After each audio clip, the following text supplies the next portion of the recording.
వైశాఖ మాసం ఆధ్యాత్మిక సాధనకి అద్భుతమైన మాసాలలో ఒకటి. వైశాఖము, మాఘము, కార్తీకము ఈ మూడింటిని ఆధ్యాత్మిక సాధనలో చాలా ప్రధానంగా చెప్తారు.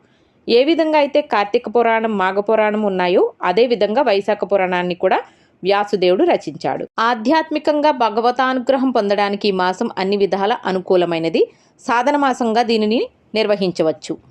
ఈ వైశాఖ మాసానికి వైదిక నామము మాధవనామము.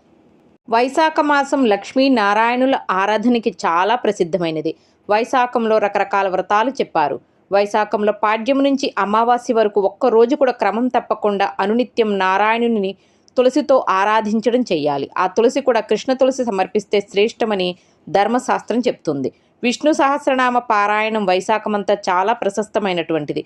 అనునిత్యం కూడా అశ్వత్థ వృక్షానికి సమృద్ధిగా జలం పోసి ప్రదక్షిణలు చేయడం వల్ల అభిష్ట సిద్ధి లభించడమే కాక పితృదేవతలు తృప్తి చెందుతారని చెప్తారు.